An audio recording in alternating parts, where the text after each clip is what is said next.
Before we started, we had an interesting conversation about the strategic plan, which is also a critical role for both of you as leaders of your business.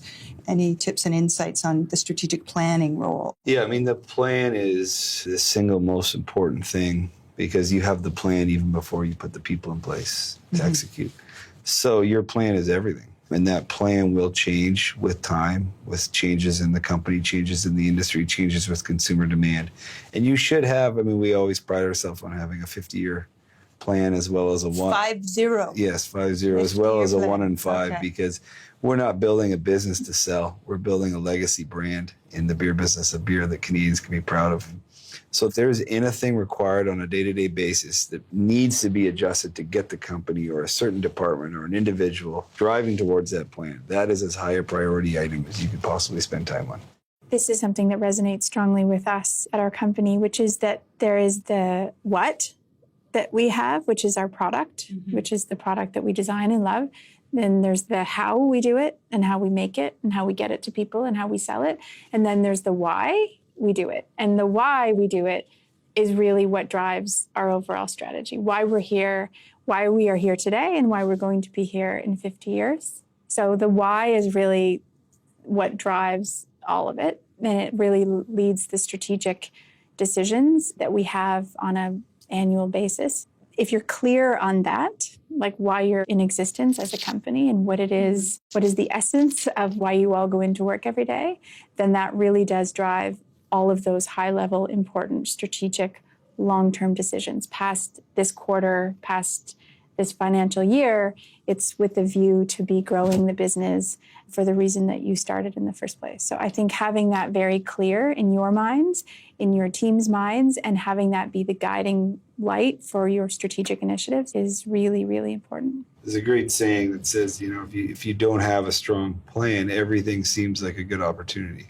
And it's so true because a good plan really just makes day-to-day decision-making simple, easy, and efficient because everyone's going the same direction. Right. You can waste a lot of time on a day-to-day basis if you're not all going towards the same direction. And if I can just add to that, I think what's also really important for building a brand and a business is to be true to what it is you are doing and not so influenced or guided by what the other beer companies are doing or what baby brands are doing. It really doesn't actually matter, and it doesn't help you to grow. I mean, being so reactive and reactionary to what's happening is really dangerous, I think. This is a very important point for any entrepreneurs listening, because a lot of people go, oh, well, how do you get into a market that, it's saturated? Well, every market is saturated. It's 2017, people. You know, unless you've got some fancy new tech thing, everything's saturated. From baby products to beer, all you have to do is be better than someone else in that market. You're going to get market share. So I couldn't agree more with Becca saying, you know, we've never really dwelled and focused on what the competition's doing or trying to buy competitive data sets which are available for sale. Believe in your strategy and plan and execute. It's just important what you do as what you don't do. Yeah. Right? Yeah. That distraction factor. Candice, does that resonate in terms of the clients you work with? It absolutely does. And I was just going to say, I mean, your strategy is really that guiding light that keeps everyone focused and going in the same direction, right? It's to ensure that everyone in your company understands what your vision is and that everyone is aligned to that vision. So that's what your strategy does. It keeps you as owners focused on the big picture. So not necessarily down into the weeds of running the business on a daily basis, but actually, you know, keeping yourselves accountable to saying, you know, this is where I want the business to be. I want my business to be here 50 years from now. So what do I need to do to ensure that that's going to happen? And what does that look like? And that's what your strategy is really about.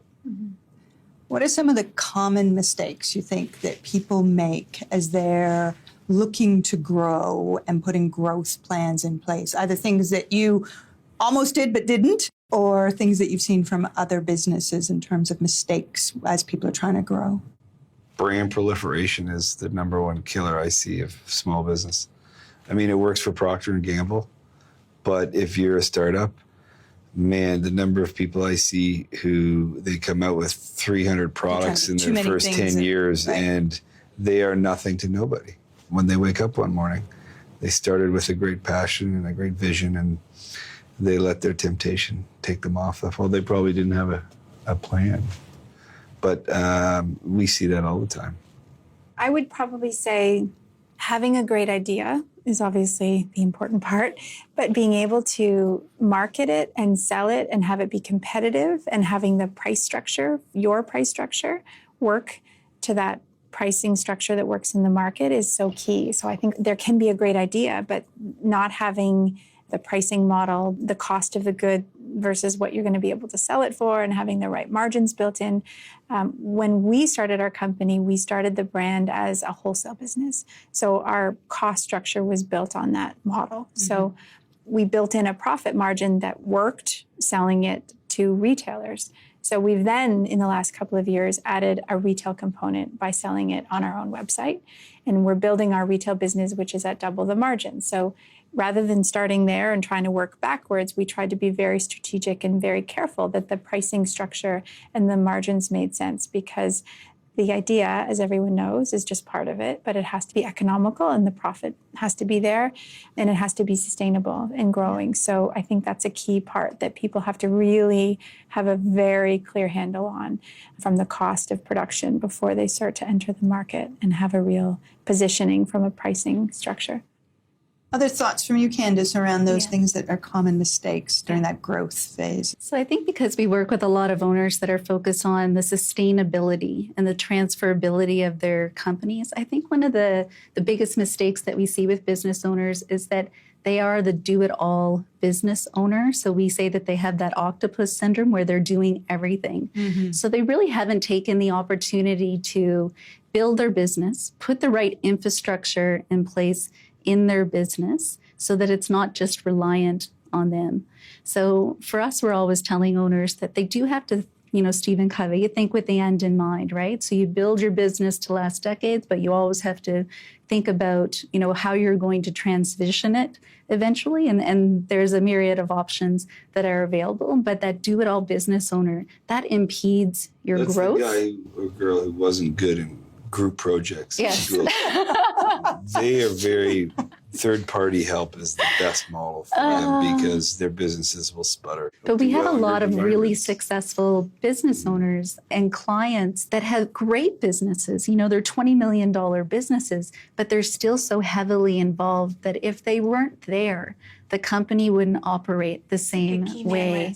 So it's really kind of stepping back and trying to figure out what do you need to put in place in the business in order to allow that growth so that the business is not just relying on you. Mm-hmm. So we have clients, again, that have built successful businesses. They're riding the high. They're, selling lots of product, but it's all them. So now you have to kind of step back and say, and some clients hate this, but you have to almost make your company more corporate, right? And there's things that you have to follow, but that will ensure that you're able to manage that growth more successfully. Great tips. Thank you. So let's dig a little bit deeper in sort of growth and sort of the ebbs and flows of growth. Let's go to when you're growing really quickly. You're growing really quickly. You both have businesses that have inventory attached to them. So how do you handle those spikes in inventory, the pressures it puts on, whether it's staff, your business, your finances, any sort of insights on how you work through that demand curve going up so sharply? Every business is a little bit different depending on the sales cycle of the product and also whether it spoils, where we are essentially a food product. So because it spoils, you're trying to predict your sales 6 weeks from now because that's about how long it takes to make a good batch of beer. So, and if you miss it on the wrong side, then you have a stock out. If you miss it on the other wrong side, then you're going to have to dump product after a few months. So really looking at year-over-year data and following, growth trends to help you try and predict is how we do it. Watching the numbers. Yeah. We are more fortunate in that our product does not spoil, and we are largely baby and kids, which is seasonless and timeless. And some of our best-selling SKUs and prints and products have been around since the very beginning. So we're fortunate in that sense that there's not a seasonality to it that's very hard and fast. But on the flip side, we manufacture in India, so we have long production and shipping lead times. So we have to factor that in to our forecasting. And that coupled with unexpected growth and purchase orders from new customers, big new customers that we maybe didn't anticipate can cause some challenges. We are erring on the side of I want more than less. I don't ever want to have a situation where we're missing a sale because we don't have the inventory. We've got great turning product, but we will err on the side of caution and having a little bit more, because the downside of missing that sale is not some place that we want to be. No one likes to miss a sale. No, absolutely. Yeah. Candace, two very different businesses, but Yeah. wonder if there's other insights from the business owners you work with in terms of managing that growth and having that inventory ready. Yeah.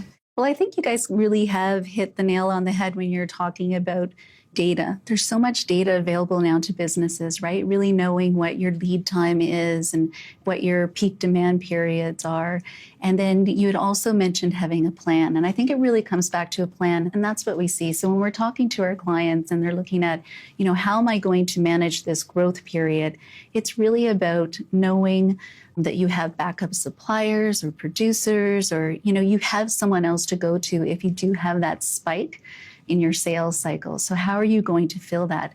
We ask them to take a look at their human capital again, right? So do they have access to labor pool on a very short notice? So again, it's putting in a plan well in advance of the sales spiking, a plan and then a backup plan. Right.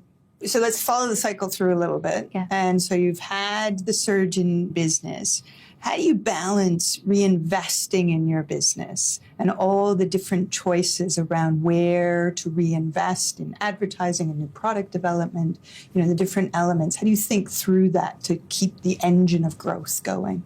For us, I'd say some of the biggest areas of growth and reinvestment is in new products and new categories, and reinvesting in the brand and the evolution of the brand. I mean, we're expanding into new categories all the time, and that's a really big driver for growth for us, is to continue to be the go-to brand, not just for bedding or for storage, but to have that whole holistic offering to our customers. So investing in new products and categories is key for us. We have been fortunate, I would say, for our company, for Pear. A lot of our marketing has come very organically and through social media. We are very fortunate in that we are riding that wave of social media in its ability to drive awareness of the brand and to translate into customers. So it's a huge, huge vehicle for marketing for us. And we have not invested much at all in the way of marketing. It's been much more organic and more driven from our social media platform. So that's another big way that companies invest. And I'd say we've been more on the former than the latter. Yeah, I mean, most of our investment, just due to the nature of our business, is on the capital side. I mean, if we were going to grow 15, 20% next year, we need 15, 20% more capacity, which means that we need about $2.5 million worth of equipment. So that would be a much greater investment probably than the incremental increase in our sales and marketing budget to go get that 15 to 20%. So that's just the nature of our beer business. So a couple of different strategies and thinking processes there around making reinvestment decisions. Any other thoughts or tips? Yeah, I think what comes to mind is that investment decision is really a growth mindset for an owner, right? And I think it's important for owners to know that your business is in constant evolution. So if you're not reinvesting in your business and trying to keep up with the times, then there's a chance that your business might become obsolete. So having that investment mindset is really important. Where you put your money comes down to your plan again. Like what is your goal? So do you want to go into a new market? Do you want to launch a new product? Is it the capital, requirements of the business? But it's important to continually invest in the business. Take a look at all the new technology that's out there, right? Like it can change your business completely. Mm-hmm. So it's important to have that growth mindset and to know that investing in your business is an important payoff. So looking back over the different phases of growth that both your businesses have experienced, any thoughts or things you could share with us around the greatest risk you took to create growth, and would you do it again? We're actually sort of in that right now. We started our business in home accessories and decor, and we've expanded and really grew in the baby and children's world. And we made a very conscious decision several months ago to really expand upon that segment of our business because it really makes sense for the business, for us as a company, for our growth strategy. But it was also a decision that came with some risk because the portion of our business, which is really where we started the company, we were preparing to walk away from largely. And that's a big decision, and it's not something that we took lightly. But we really identified that while that is a very successful segment of the business, without a doubt, it didn't compare to the opportunities that were presenting itself on the other side of the business. And if we could all focus our energy and capital and attention and all of our resources into the part of the business that really presented the most opportunity and that were really aligned with where we wanted to go, that the opportunity was limitless. So it was a really conscious but scary decision to walk away from a part of the business consciously that is really where your roots are. And I think that we could have cobbled along and kept it going and kind of moved it along, but it would have been at the detriment of growing the business consciously and effectively. So it's a decision that we have only just recently made and we're in it. Would I make it again? Yes, because it feels like the right decision for the business, but it's a risk. Well, I think the greatest risk any of us probably took is starting our own business. Once you're in it, you're in it. And I'd do it 100 times over. It's been the greatest experience of my life. Quitting our jobs when I had a baby and 2 more is a risk, but it has been just the most incredible experience and continues to be. And we love what we do. So there's way more reward than the risk. Candace, any thoughts from you? Some of that advice that you give to the clients you work with? Without risk, there's no reward, right? And I think that's really important. So if you're not willing to take that gamble, then you're static. And I mentioned business evolution a little bit earlier on. So you don't want to sit there and wait for something to happen to your business. So you need to have those big audacious goals, and you need to be thinking about, what risk can I take? They have to be calculated risk. You're not going to go out and spend, all your cash flow on doing something new unless you've looked at that business plan and you've done the forecasting and it really makes sense. There's so much change today in all of the businesses, right? And there's so much disruption because of technology. Sometimes you need to be able to take that gamble and change things up in order to remain competitive. The worst decision you can make is just not making one. It's no decision. So just do it. It's not going to sink us. I'm pretty sure that none of the decisions we've made, sure, we've made mistakes, but mistakes happen and we move on. We really don't actually dwell on them. And I'd rather just make a decision and do it and execute to it than just sit and wonder about it for 6 months. And sometimes you take too long to make decisions and you go back and you second guess yourself, or, you're halfway down and you think you're on the right path, but you're already committed. So, you either see it through or reevaluate and pull yourself out. But that's all part of it. You need to be confident in the decisions that you're making at the end of the day. This has been The Sound of Small Business, brought to you by RBC Royal Bank. For more advice and stories of small business success, subscribe to the podcast in iTunes or search for The Sound of Small Business wherever you find podcasts. Our next episode will focus on managing business growth. You can also visit rbc.com/buildingbusiness for advice and tips on how to start, manage, or grow your business. Thanks for listening.